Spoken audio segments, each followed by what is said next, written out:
right, everyone. This is Phil with Phil's Osophy. Today I'm going to share you a story that it might actually be the best fucking story on this channel.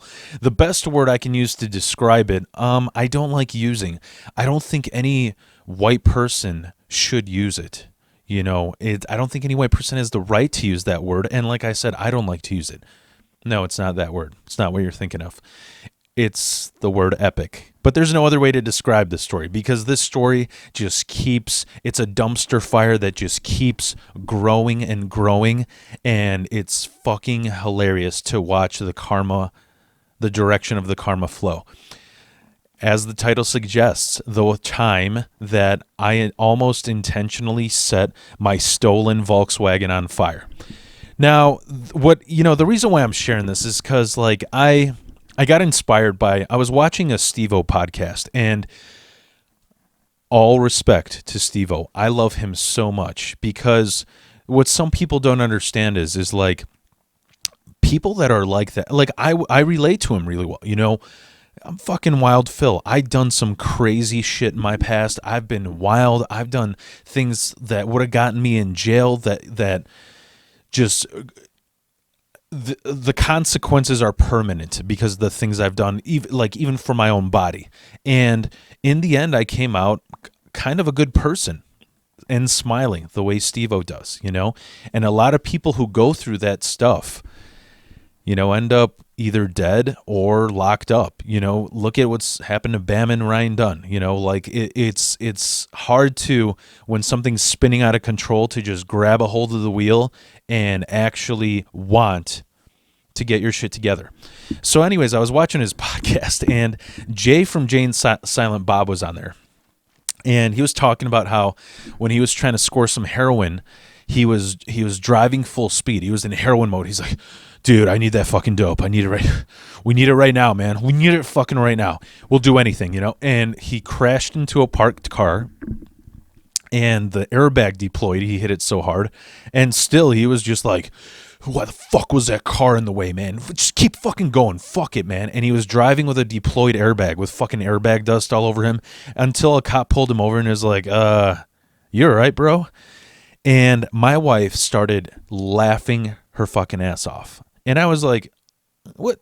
I thought you don't like Steve-O's podcast. What's going on here? I thought you don't like this. And she's like, no, I'm laughing because you have never done heroin, and I could totally see that happening to you. And it reminded me of this story. All right, it's 3 fucking minutes. Let's get right to it. So I had totaled, this was like 2017.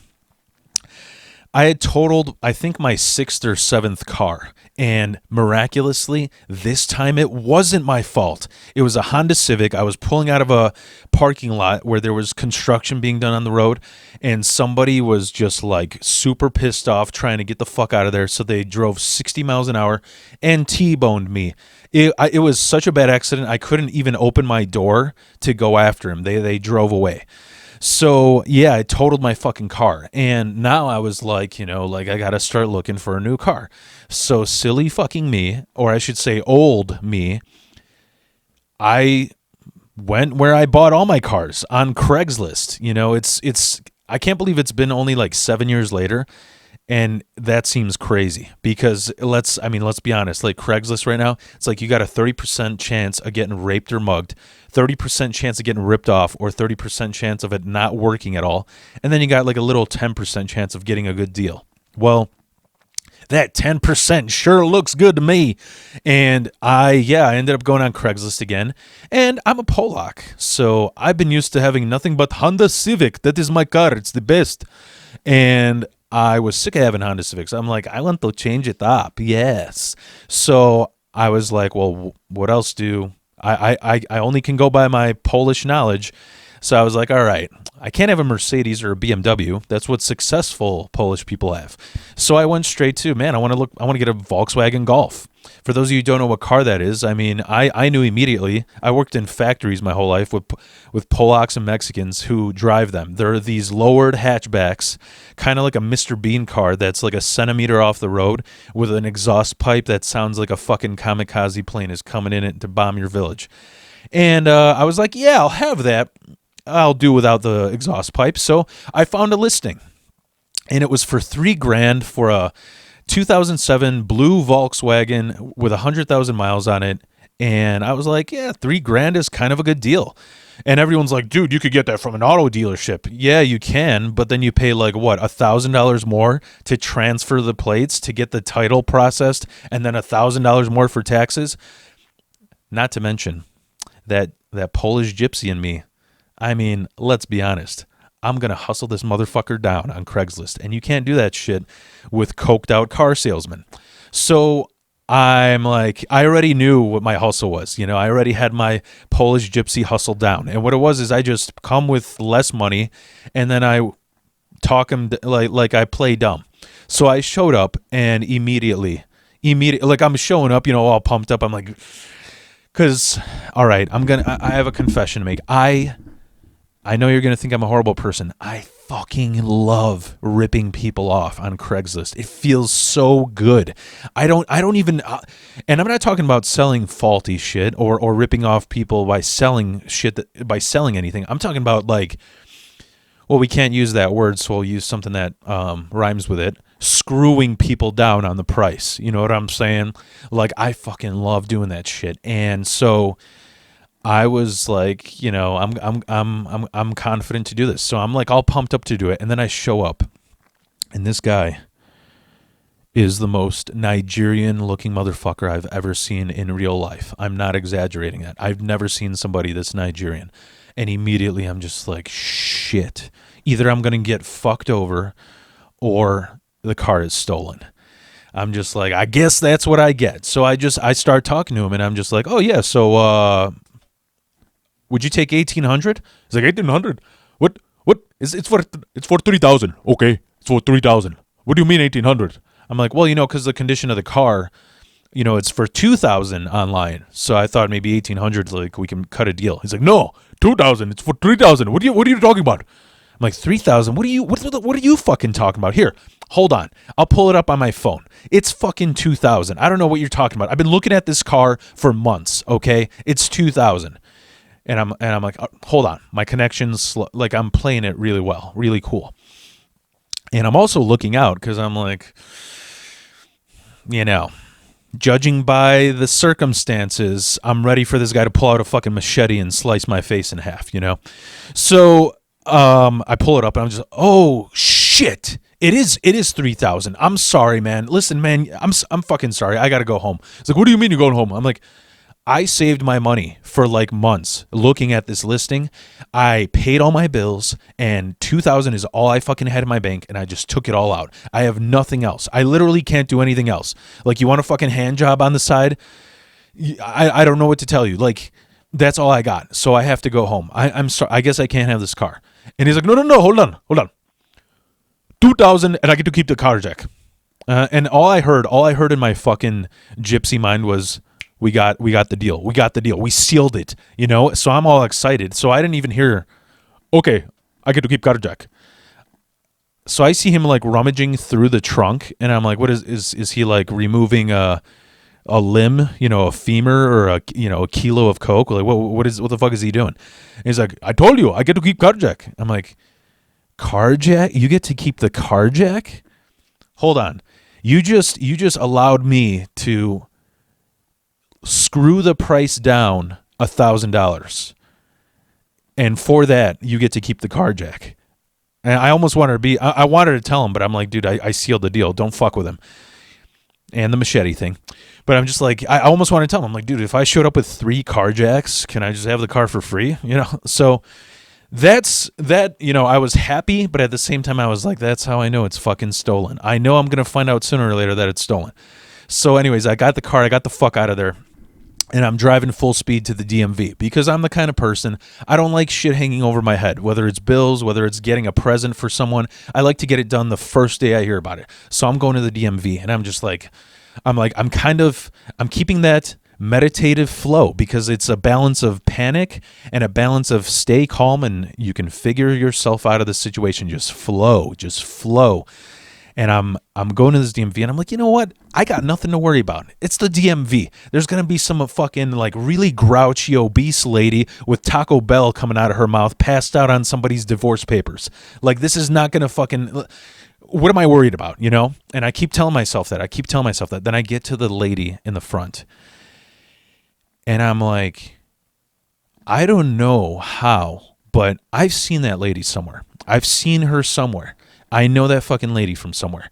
And she was this like 50-year-old lady. Like I'm not even joking. She looked like that scene in Goodfellas where they're fucking caking each other up with that makeup. That's what she looked like. She looked like this 50-year-old Italian lady who's still trying to be sexy, so she's caked up like a clown. She's got too many bracelets like an old librarian. She's got those fucking glasses with the chain on them, you know, and I'm just like, she looks familiar. And then right away, in her fucking accent, she's like, I know you from somewhere. You look familiar. You look familiar. I'm like, I don't know, you know. People say I look like an actor. I'm a musician. Maybe, I don't know, maybe somebody saw me. People say I look like somebody. So he's like, no, I know you from somewhere. I know I've talked to you. I know you from somewhere personally. Okay, but so we got a title here. Oh, actually, we're not able to do this. I'm like, what? Yeah, this is 7 owners ago, and there isn't any signatures. So like I cannot process this. I'm sorry what you're going through. You know what? I know you. You're a troublemaker. Yeah.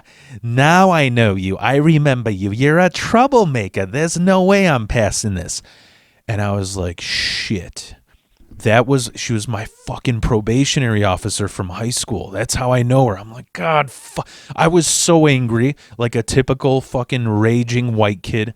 I just went outside. I took the fucking title. I didn't say a fucking word. I went outside and I punched a brick wall like 15 times. My knuckles were like illuminating in red like a fucking Mickey Mouse cartoon because I was so angry.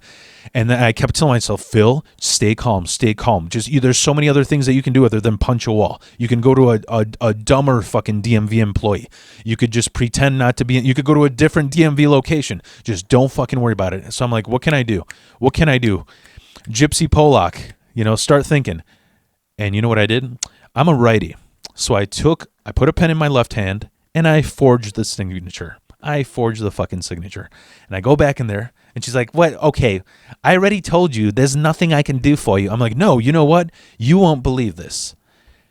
That first owner on there, I just ran into him in the parking lot. She's like, no, you didn't. I'm like, yeah, I've been such a good person since the last time I've seen you. Karma's just going my way. And sure enough, they were in the parking lot. She's like, no, they weren't. You forged this, and I can actually get you arrested. I'm like, really? Can you prove it? And stamp, out of there. And once again, I'm fuming with fucking happiness. I'm like, yes, I fucking hustled 2 people that day. And I'm out of there. And I'm on the way to my mechanic, my guy. Everybody's got a guy in Chicago, right? So I had my guy, and he was a cool fucking guy.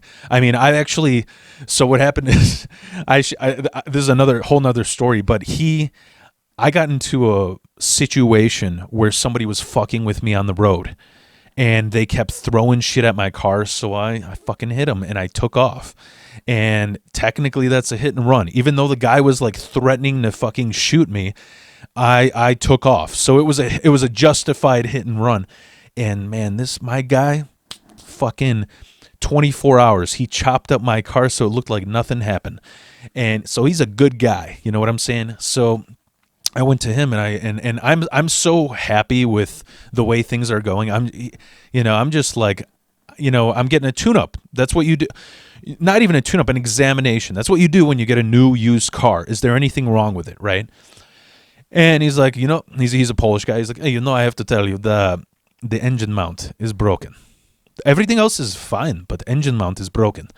And I was so like, I didn't want anybody to kill my vibe, so I didn't even register how important an engine mount is. To me, whatever he was saying was like when Jiffy Lube tries to sell you a fucking air filter every time.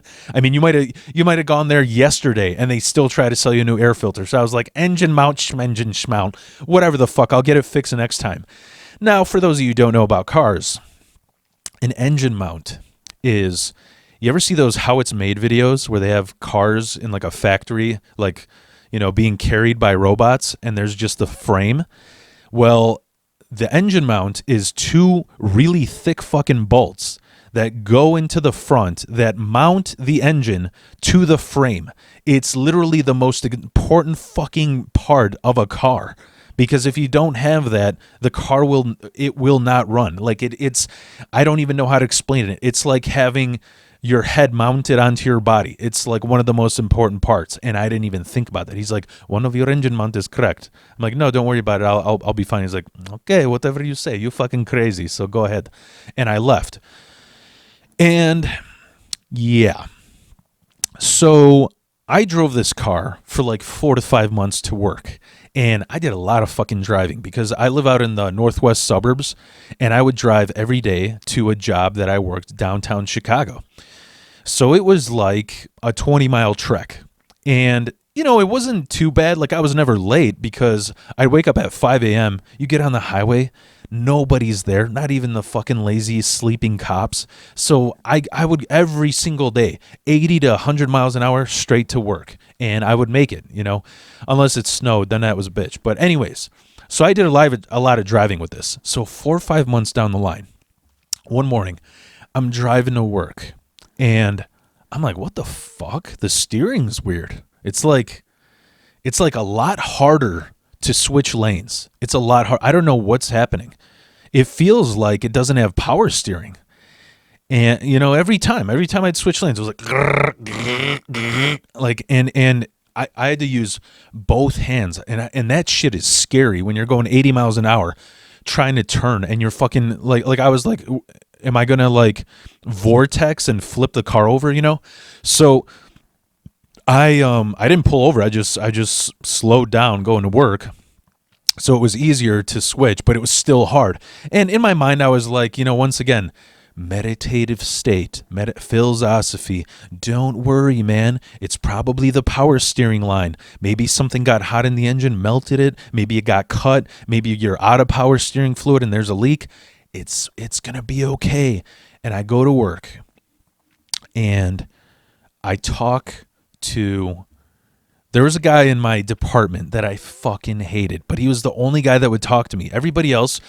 So everyone in my department, it was like 30 ladies, all from Inglewood, all from the hood, and they all knew each other. They like lived across the street from each other. They would even like caravan in a minivan, like a bunch of clowns to work, because they'd all like 30 of all like they split it in between like 3 cars, so like 10 person a car.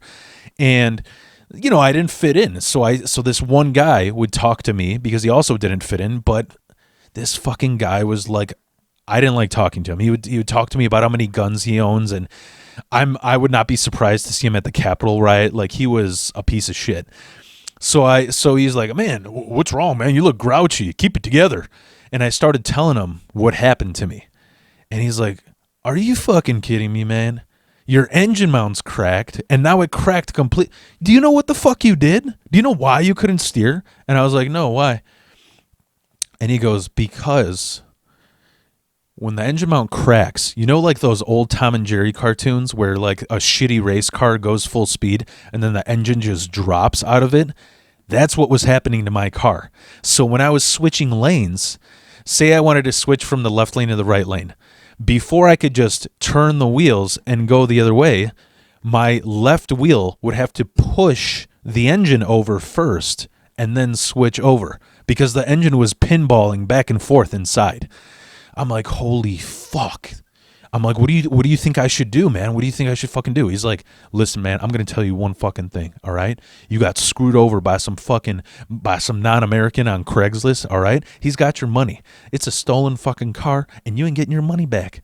You got to do the best thing for you. I'm like, so what's that? He goes, listen, park on the shoulder, buy a beer bottle of gasoline, all right? And a little bit of motor oil. Set that fucking car on fire, take the plates off, and just fucking leave it, man. It's gonna cost you more money to get it towed or get it junked than just setting it on fire. Just let it go. Nobody'll know. Nobody'll know it's yours. Just set it on fire. And even if they do know it's yours, fucking engine mount is broken. It looks like it's set on fire by its own. And I will tell you, at the time, that sounded like a very appealing idea. You know, I mean, fire. That's cool, you know? So I was actually looking up like I can't believe I didn't get in trouble at work because I was like looking up how to make homemade napalm and shit to pull this off. But I was like, I'm not fucking like. First of like the funny here's the best part of the story. The reason that stopped me from doing that was that night I was planning on seeing a band, one of my favorite bands, that night. So I had to go quickly after work to pick up my friend and go straight to the show. So I was like, I'll set it on fire tomorrow. I was like, I won't do this shit. And then I came to, my senses and I was like, should I really be taking advice from a fucking gun nut, like alt-right guy?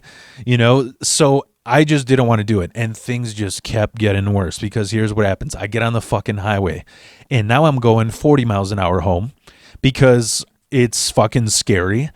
And it's hard I have to keep switching lanes because people are getting pissed that I'm going 40 miles an hour on a highway that everyone's trying, it's Chicago. Everyone's trying to get through. I'm going fucking 40 miles an hour. And I keep switching lanes and I keep, chugging it back and forth. Now, do you know what happens when you bend a paperclip left and right, back and forth? It snaps. That's exactly what happened with my exhaust pipe. Like I'm 5 miles on my road out of 20 miles, and suddenly I hear, and then I see the fucking exhaust, and then it's the engine is the loudest fucking thing I've ever heard. Like that's an over exaggeration, but I've worked in welding factories my whole life. Near press brakes, near hydraulic presses, near fucking like semi trucks that are broken and aren't running right. And this thing was so loud that I had to pull up my windows, and I had extra earplugs from my old job. I had to put earplugs in, and I couldn't answer my phone because it was that fucking loud. The funniest thing on that drive home was when I pulled off the highway and I went to a stoplight, there was other motherfuckers in rice burners like signaling to me and trying to ask me, yo bro, where the fuck you get that exhaust pipe? That's loud as fuck. That's badass. And I'm just like, dude, I cannot talk right now. I'm gonna get pulled over. I need to fucking keep going. It was so fucking loud. I'm not joking. You ever hold something that vibrates so much that it hurts your hand, like a jackhammer or a chainsaw? Maybe you don't know what that feels like out there. I understand some of you don't do labor, but when you hold something that vibrates that hard, it fucking hurts, like it kills the nerves. That's how my windows were. I thought my window was going to shatter. That's how loud it fucking was. So I'm fucking going all the way. I'm going 40 miles an hour home for 15 miles. Brrr, like louder than a fucking Harley all the way home. And then here's the best part. Here's the punchline to this whole fucking story. I was going to pick up by the way, if anybody's wondering, we were going to go see R.I.P. to one of the best fucking bands ever, Every Time I Die. Not Rest in Peace like somebody died, but they broke up this year. And they were playing in the suburbs and even if they were playing in the city, I would rather see them in the suburbs because the city's always packed. You got nowhere to fucking park. They were playing in Palatine at Dirty Nelly's, which is a great fucking venue. And it was like, if I go there, I'm 10 minutes from home. So whatever is less likely to get me pulled over with this fucking monster sounding car. So here's the fucking punchline. I was picking up my friend who, no joke, he's actually legally mentally challenged. He's legally mentally, I'll go in depth in another video, but he basically has the opposite. The way he described it to me is, how autistic people have, like, they're super afraid of social interaction, but they're really smart. He has a different autism where he like has the mind of a fifth grader, but he's super social. And this guy gets drunk as fuck and he says crazy shit, stuff that pisses people off, and it's funny as hell because they can't say any, like he'll I'm not even going to get into it. But anyways, the other thing that's funny is he's spoiled as hell. He grew up in a fucking mansion. So his parents, like, they bought him whatever fucking video games he wants. They buy him fucking Lou Malnati's pizza every single night. So I pull up to his fucking house, loud as fuck. His fucking neighbors are coming outside. They think there's, like, a car, like, breaking down. And he's like, he can't say his R's right. He's got like a speech impediment. He's like, "What the fuck is wrong with you, Phil? You fucking picking up me in this fucking piece of shit." I'm like, dude, you won't, dude, don't even get me started. You won't believe what fucking happened to me, okay? He's like, yeah, I won't fucking believe because it's fucking bullshit. I'm just like, dude, just let me tell you the fucking story. And I start telling him the story, and I was so frustrated. I mean, I'm so anxious. Like the fucking pipe fell off. I was, I was getting tugged left and right in my mind whether to set it on fire or not. Now I got to rush to go to the show, and I got to keep an eye out for cops. I was just so stressed, and I just started talking out of my ass, and I'm just like, yeah, you won't fucking believe this, and then this happened, and then I go, isn't that this whole fucking thing, today is so retarded. And I say that in front of him. He's like, man, he's such a best friend of mine that I forgot that he's even mentally challenged, because there's very few things that he has different from people who aren't mentally challenged. So I said that, and he's like, man, you know what, shut the fuck up, don't say that fucking word around me. I'm just like, what word? Like, you know what fucking word? You just said it. Don't fucking say that word around me. It's disrespectful. It's fucking wrong. I'm just like, I don't know what word you mean. He's like, the R word, okay? I'm like, oh, shit. I said it? He's like, yeah, you said today's fucking, And I'm just like, oh, dude, I'm fucking sorry. I'm sorry, dude. I'm stressed out. I'm ready to cry. I'm so fucking shaky with what happened today. I won't ever say it again. And then we're driving to the show, and there's like 10 minutes of silence because it was awkward. I felt bad for saying that word. And then he goes, "Oh, right, Phil. So you bought a fucking stolen car from a Nigerian on Craigslist, okay? And then you take it to a fucking DMV. You run it to a fucking probation officer. And then you forge a fucking title. And then you drive home and the exhaust pipe falls off. And all this shit happening. Like, who's the one who's retarded? Let's be honest. Who's fucking retarded?" And I blew up laughing because that couldn't have been timed better. Anyways, that's the end of the story. I'm sure some of you are wondering, what was the aftermath? Well, what happened is we went to a good show. It was fucking great. I picked him up early. I left the show early because I know the cops are going to be out. It's a fucking hardcore show in the suburbs, so they freak out. So I got the fuck out of there before any cops showed up. The next day, I went to my mechanic, because I knew that he also buys cars if they're fucking, totaled or something. He was like, "Bro, I'll take your car for free." And he talked me into it. I was like, "What do you mean you'll take it for? I'm not giving it to you for free." He's like, "Yeah, because this is not fixable. This is junk. I tell you to fix right away. Engine mount is broken. This is fucked." And I'm just like, why would it benefit me to take it for free? He's like, "Because listen, you're going to pay towing company to tow this for $200, $100. Then you're going to take it somewhere, try and sell it, and then you're going to pay more money because nobody's going to fucking buy it. Or you're going to pay money to try and fix it up, okay? I will take it for free. Be happy." I was like, whatever, you fucking talked me into it. And sure enough, I'm like, why don't you give me any money for it? I mean, have you even looked at it if it's fixable? He's like, "Okay, come here, let me show you something." Because I asked him, I'm like, "Dude, why don't you fucking put it on the jacks, on the mechanic jacks, lift it up and see what's wrong with it." He's like, "Come here." We go over there, and I am not over exaggerating. He goes, "Take your finger and push that engine. And I kid you not, I used my point finger. I pushed the engine lightly, and it was like swinging back and forth like a fucking nutsack. It was that like ready to fall out of the fucking car. He's like, You want me to murder one of my employees? Nobody's fucking going under this piece of shit, okay? Have a nice day." And I couldn't fucking believe it. I was like, this is an unbelievable story. Anyways, I hope you enjoyed it. I hope it makes some of you laugh. I know it's tough times these days. Some of you love hearing these fucking outrageous stories. So I hope it put a smile on your face. But most of all, peace be with you. I hope you subscribe to my channel. And, let me know what you guys think. I don't know what else to say. See you later.